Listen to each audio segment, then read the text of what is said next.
अस्सलामुअलैकुम सामीन। 4 सफ़रुल मुज़फ़्फ़र और 30 जुलाई है। आज की ख़बरों की शुरुआत इमाम दोहा क़तर क़ारी अमीर आलम अल क़ासिमी की तिलावत कलाम पाक से की जा रही है।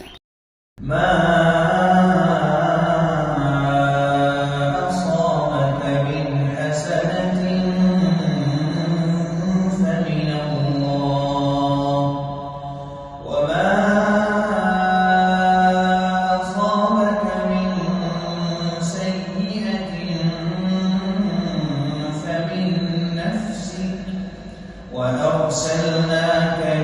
للناس رسولا وكفى بالله شهيدا من يطع الرسول فقد أطاع الله ومن تولى فما أرسلناك عليهم حفيظا ويقولون طاعة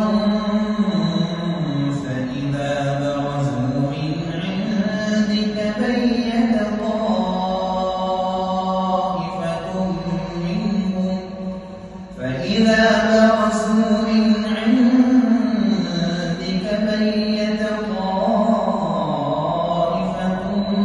منهم غير الذي تقول والله يكتب ما يبيتون فأعرض عنهم وتوكل على الله وكفى بالله وكيلا أفلا يتدبرون القرآن ولو كان من عند غير الله لوجدوا فيه اختلافا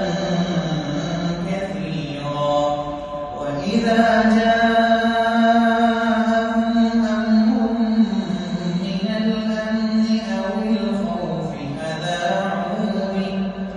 ولو ردوه إلى الرسول وإلى أولي الأمر منهم لعلمه الذين يستنبطونه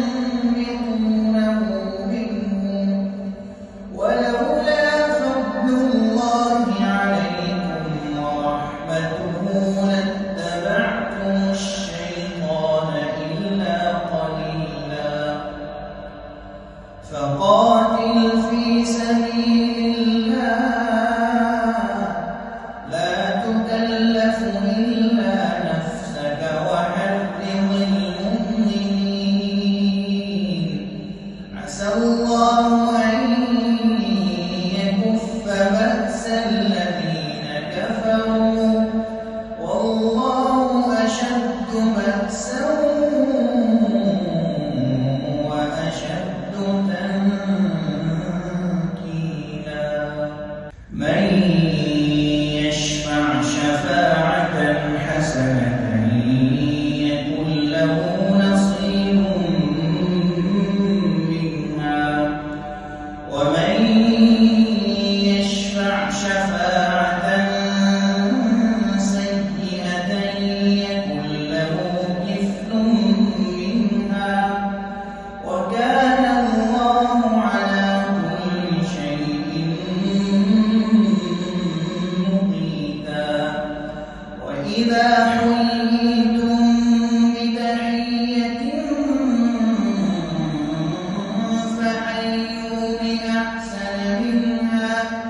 فحيوا بأحسن منها أو ردوها إن الله كان على كل شيء حسيبا الله لا